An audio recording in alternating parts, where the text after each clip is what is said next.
Hello everyone, so now that my Gojira project is all done, it's time for some dinosaur headbutting fun. So one could say a Pachycephalosaurus is now on the way.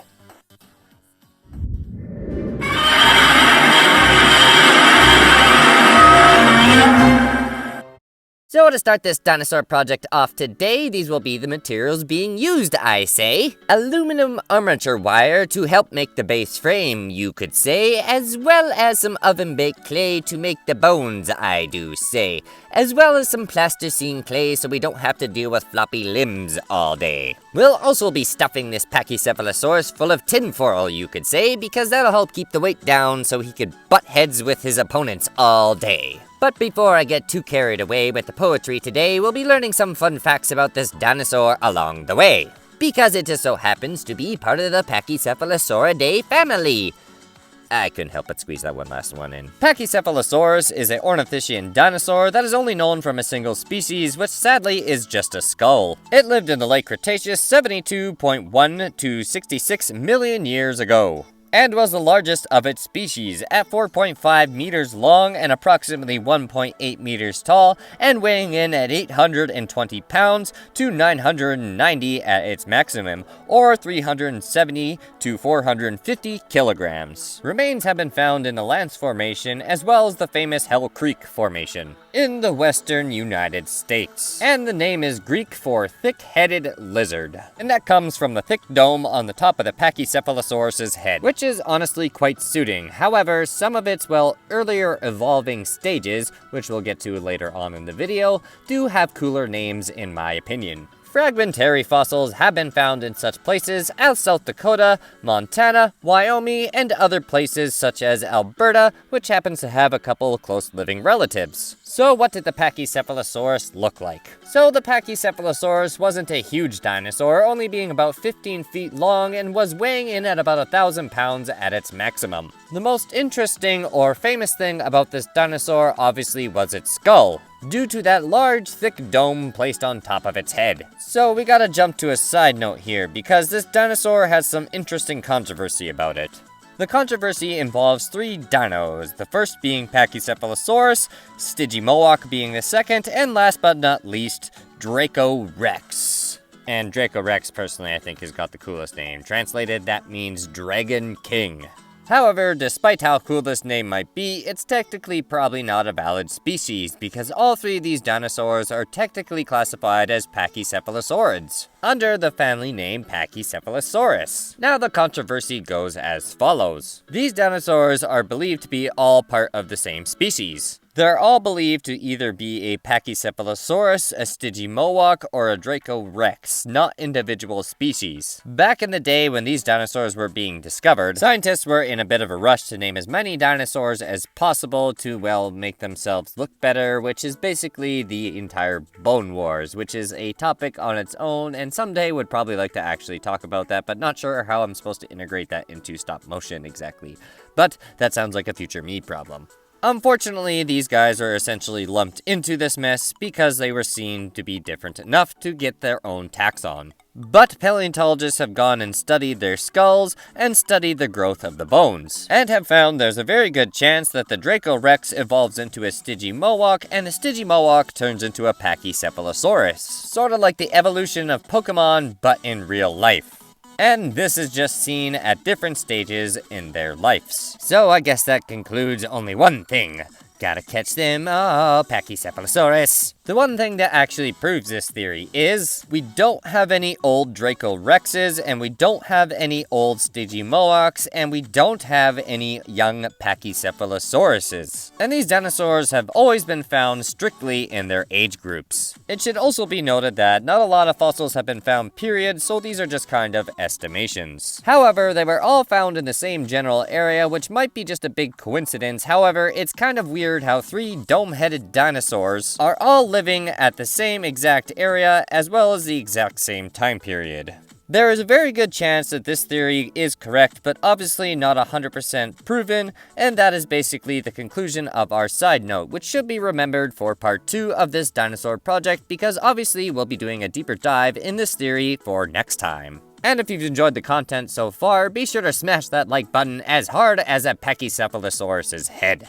Comment below what you think of the project so far, or perhaps a dinosaur you would like to see me cover in the future. And be sure to subscribe if you're new so you don't miss any new updates or part 2 of the Pachycephalosaurus project. So with that said, let's jump back to the episode. So Pachycephalosaurus, what else did it look like? Well, it had a small beak, similar to a bird, but unlike a bird, it actually sported some weird small teeth inside the front portion of its beak. Now, another weird and sad fact that I stated earlier on the video, the only remains we have of a Pachycephalosaurus is a skull, and we don't have any remains of its entire body, unfortunately. So all the estimations of what it actually looked like, as well as the whole body, are basically based off the skull, as well as some other animals that are closely related to Pachycephalosaurus. So up until more discoveries are made on this dinosaur, unfortunately we don't exactly know what it truly looked like. Now, how did the Pachycephalosaurus get famous? Well, to be honest, it didn't really, because it's only really famous from one place, and that's Jurassic Park: The Lost World. Now, obviously, it's been featured in other books and films, but where it really got its rise was Jurassic Park: The Lost World, the second Jurassic Park installment, or the sequel to the original Jurassic Park from 1993. At any rate, it was seen butting heads into various different things in Jurassic Park: The Lost World for a very short period of time. And then again, it was featured in Jurassic World, the very first movie, but there it was only mentioned as a supposed herd of Pachycephalosauruses escaped their enclosure or something along those lines. And one thing I should briefly mention, I've noticed Jurassic Park as well as Jurassic World have done really kind of a strange thing with their Pachycephalosauruses, as well as their Dilophosaurus. Now, I don't understand why they exactly did this to these particular dinosaurs, but we all know that Jurassic Park is pretty famous for, well, perhaps outlandishly expanding some of the dinosaurs bigger than they actually would be. However, in the case of the Pachycephalosaurus, as well as the Dilophosaurus, they're actually represented a lot smaller than what they would have been in real life, which I just find a little strange. I'm not sure why they did that exactly. Then again, maybe they needed a world where basically not absolutely everything would basically be able to kill you within an instant. Other than that, I have no reason as to why you would actually represent these things smaller than what they were, because it just kind of takes some of the glory away from them, and they, well, deserve a little bit more notoriety than some of those big carnivores that they are given, well, more notoriety too. Other than that, the Pachycephalosaurus has been featured in the famous Jurassic Park, Operation Genesis, and Jurassic Evolution video games, as well as Jurassic Park Alive, which I actually used to play that game quite a bit. It's actually not bad. It gives you fun facts while you catch these dinosaurs as well. It's a lot like Pokemon Go, though. At any rate, apart from me being sidetracked, it has been featured in various other Jurassic Park medias as well. Because, well, it's seriously a fan favorite because everyone loves a Pachycephalosaurus. Because it's cute, it's adorable, it's a head-butting mess. Now come on, who could not love this dino?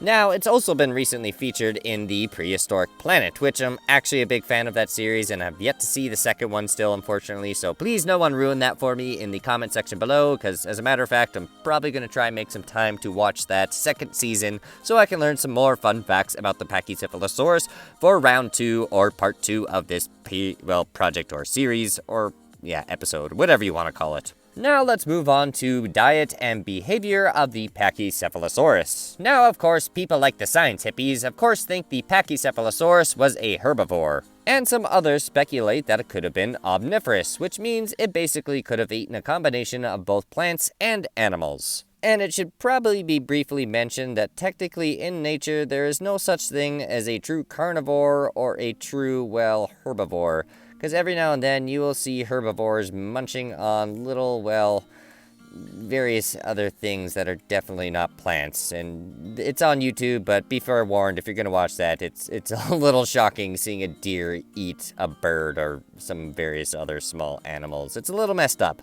But in all honesty, I'm leaning towards the side of omnivory because, looking at this thing's mouth when I was sculpting it, it's got some really weird teeth formations going on. A large majority of them are kind of leaf-shaped, like the back ones, which indicates that it probably primarily ate plants. However, the ones that are on the front of the beak are rather sharp and pointy, which is a little suspicious in my opinion. So unfortunately, it's just one of those situations where we just kind of don't have enough specimens to actually confirm either one of these estimations.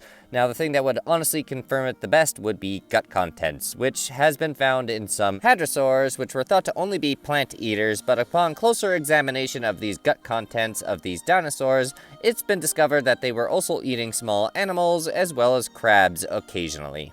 And it's estimated that these animals were doing this to essentially help produce eggs, because during, well, the fertilization process, a lot of these dinosaurs were very similar to birds and would lack certain calcium and would have to form it sometimes on their bones, at least that's the estimation. So in order to help produce this extra calcium needed to produce the egg, the dinosaur would be eating various other, well, things to help basically give that calcium boost required.